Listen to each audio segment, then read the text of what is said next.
Hello guys, hope you are fine. We are in the second part of developing a GUI calculator using Python. In our previous part, we have already designed this calculator, and in today's part, we are going to provide it a functionality and make it work. So mainly we have to implement a 5 to 6 functions and make it work. First is to bring all these numbers on a screen. Second is for these operators. One is to clear the screen, and another one for the undo operations and the operations which we have added especially in our calculator to make it attractive for them, and one special function for calculating. So let's get to the code. So before getting to the code, I would like to tell, to maintain the track of the input string, whatever we input into the input screen, we have to put the position at current position where we are, so that we can insert a next operation. For that, we have initialized a global variable I is equals to 0, which we will be requiring in each input we will be inserting into the screen. The input screen name is a display as we have given, so remember it, because we will be using the insert method to insert everything on the input screen with the help of this display. Okay. Now before implementing any function, we have to import the two modules. First is the math module and second is the parser. Parser is to parse the complete string from our input string whenever we will calculate the output. And the math, from math we have imported a factorial because we are having one of the factorial operations in our calculator. So the first operation, the first function we will implement is to bring all the numbers on a screen. As we trigger on any number, the number should be clicked on a screen. So this is the I is equal to 0. We have initialized the I as global.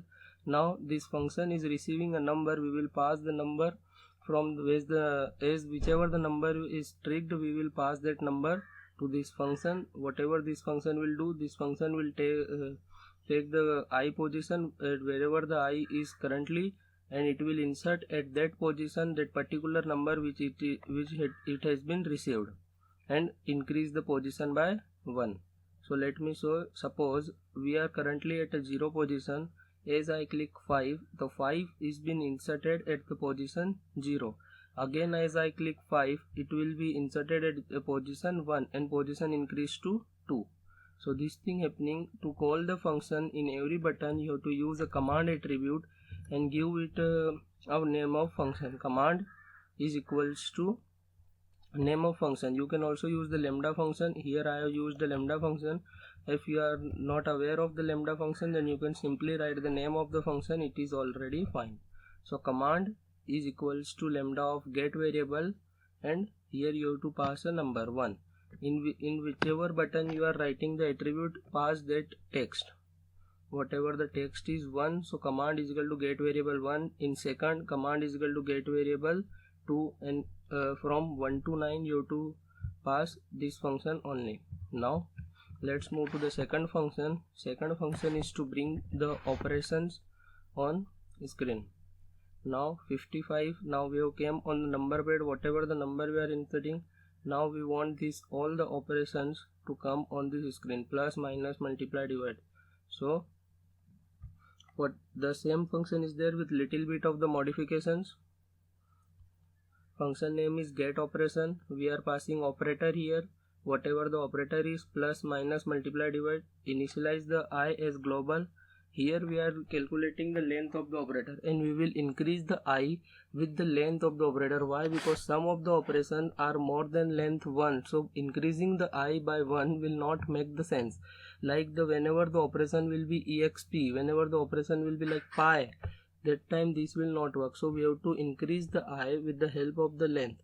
So we are using the length word. So display dot insert at I, whatever the position goes, it will insert at this position operator, and I plus equals to length. Whatever the length is there, it will increase by n. And if the length is 1, then there is no problem, increase by 1.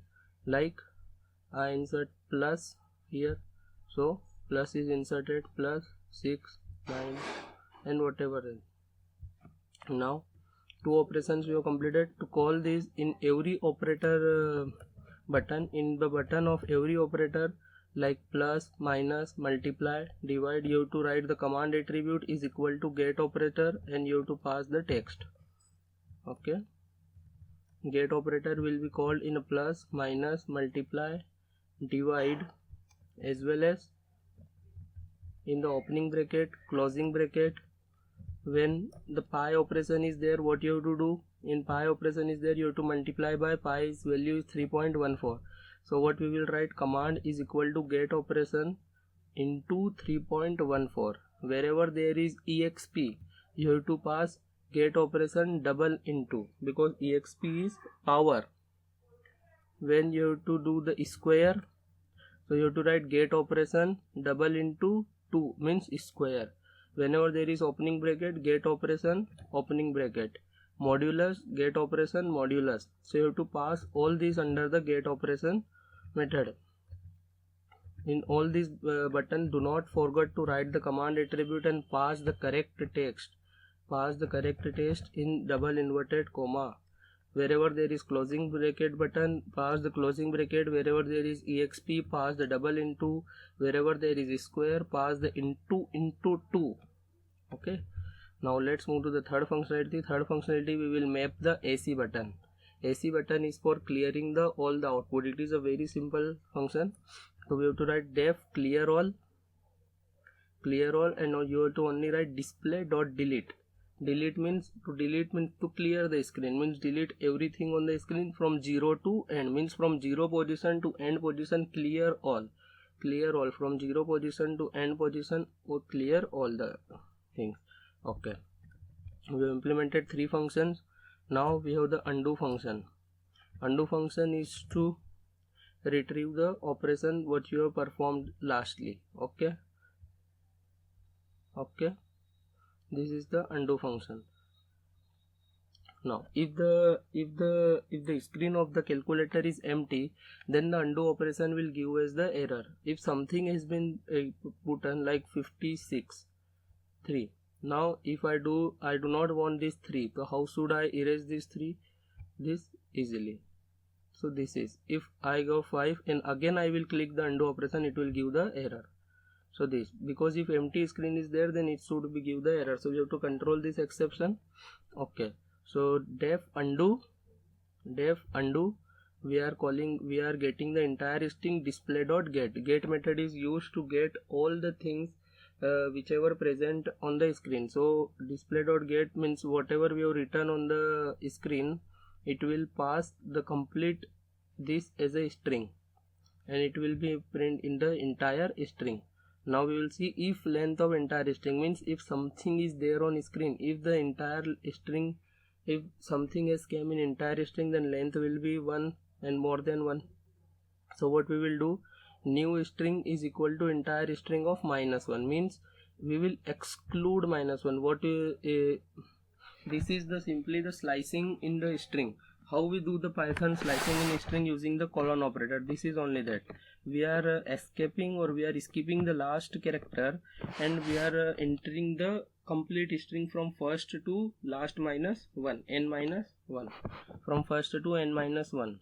Okay, we have calculated the new string is equal to entire string of -1, means we are skip the last character and taken all the characters, and we have cleared the screen, and after clearing the screen we will insert the new string with the skipped of last character. Okay, if length of the entire string is 0, then we will clear all the screen, because screen is already been cleared, so we will clear all the screen and we will insert the error.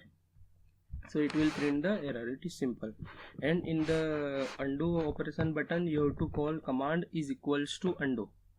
Okay, now finally we are at the factorial button. Factorial is very important button. So in factorial also we are taking the entire string is equal to display.get, it will give the number. Now try, we are using the try and except block here. Why? Because factorial can be calculated of the single operation. If you write 2 plus 3 and then factorial, then it will give the error. See, because in between there is a operand, you have to not give the operand does not involve in the factorial, you have to give the only the number, so you have to check that. So entire string is equal to display dot get result is equal to factorial of integer of entire string. Now in between we have put the operand, so operand cannot be taken as an integer, so here only comes the exception, it will print the error. So result is equal to factorial integer of entire string, it will here only take the integer. Then after taking the integer, what it will do, it will clear all the things, and at the position of 0 it will insert the factorial. Then if else any error comes while converting the string into the integer, then it will print the error. That simple it is. Let's move to the final function, which is a calculate function or equals to function, where we will get all the answers.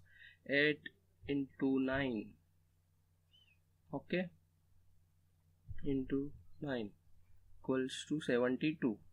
That's simple. So def calculate, here we will use the parser module which we have imported. Now here also we will first get all complete string from the input screen. Then a is equal to parser.expr. Parser.expr means expression. Parser.expression means whatever we have imported from the screen, we have to parse that complete string and compile it as we do in a regular expression, and compile the complete expression. Then what it will do, result is equal to evaluate of a. Evaluate of a is the Python function, Python inbuilt function which evaluates the string, which evaluates the string as mathematically. Okay, if there is any operations, it add minus it as per the BODMAS rule. And after getting the result, we will clear the screen, and 0 position we will insert the result, and if any exception occurs, it will print error. Okay, and in the equals to button you have to write command is equals to lambda of calculate, simply calculate.